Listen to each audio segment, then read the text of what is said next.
brainwashing. On the European now, I could bring okay, make a capital letter. Yeah, make those capital letter. Go back to the quote Ngolo at the beginning of this thing. I read a quote. I need the evangelist to understand that he has been programmed. Okay. Oh, he's dancing to he's regurgitating if a program. Also, your knowledge of the gospel, which we wrote, and in the Melida Berlin conference, and I decided to see where Beha, to see where conquer Beha, to see where subdue her. I have thought that Naye can know under a kind of colonialism going on as we speak today. Neo-colonialism. Yes, and for us to get ourselves, we have to go back watching what I've called where the rain started to beat us. And how did the rain started to beat us? On when they we bring here their own brand of ideology.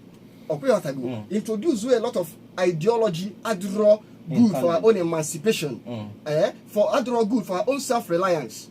Joe today, what if you are on your apart from Kendin Nana Humepana? Despite now putting in a go, look at what Alemazri said. Or say Africa produces what it does not consume. Then consume what it does not produce. Mr. Evangelist, this should touch you.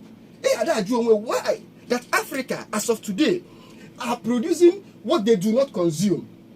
As now, in my oil on Nigeria, where apple, natural resources on and where apple, we need America, we need China, we need several parts of of the world. They refine all those things, they produce all those natural resources and bring it back to us. I go at a very high rate. They determine the market forces. We don't even understand what is at play. We cannot control our own resources. When if produce, we are not putting them into a finished product. You are not asking yourself why.